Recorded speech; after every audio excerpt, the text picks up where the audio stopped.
आज कान्हा नवीनच काहीतरी शिकलाय आणि सारखं सारखं तेच तेच करतोय. संध्याकाळची वेळ होती, म्हटलं चला आज सगळ्यांसाठी मस्त चहा बनवूया. स्वप्नील पण काम करून बोर झाले होते, मग ते पण आले होते चहा घेण्यासाठी आणि ते कान्हासोबत थोडा वेळ टाइम पण स्पेंड करत होते. तर कान्हा त्यांच्या मांडीवर बसून असे काहीतरी चाळे करत होता. सारखं डोकं खाली आदळत होता.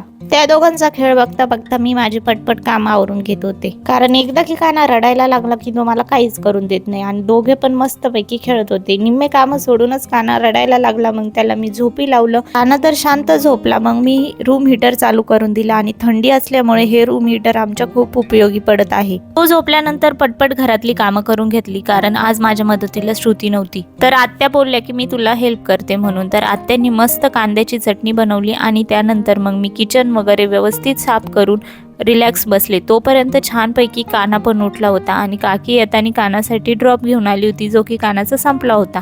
आम्ही सगळे जेवत होतो आणि आम्ही जेवत असताना कान्हाला आम्हाला बघायला खूप मज्जा येते. कान्हा मस्त आमच्यासोबत तोपर्यंत खेळत असतो. जेवण झाल्यानंतर दररोज प्रमाणे कान्हासोबत थोडा वेळ खेळलो आणि झोपी गेलो. भेटूया नेक्स्ट व्लॉग मध्ये. बाय.